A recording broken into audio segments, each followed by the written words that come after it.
Salutare toată lumea și bine v-am regăsit la o nouă compilație de petarde. Îmi cer scuze că n-am mai postat de ceva timp, haideți să-i dăm drumul. Avem un Zuki, cam slăbuț ăsta, 0,6 grame. Frumos.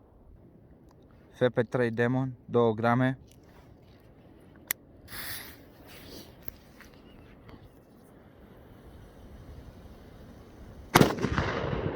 Frumos. FS3 Fire Show 3,5 grame, o să-l comparăm cu un FP3 Demon de 2 grame. Mai întâi FS3-ul.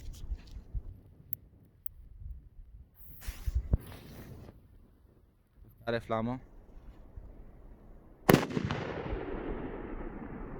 Frumos. Și acum Demonul. Ăsta n-are flamă.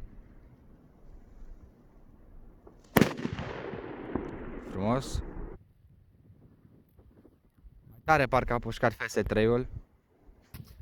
Floare de petarde cu 3 focuri, Cometa și un FS3 Demon. Mai de bricheta.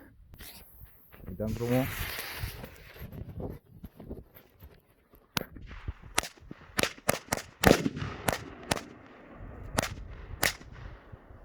Frumos.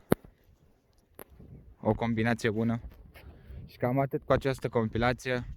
Eu am fost Nichi, la revedere!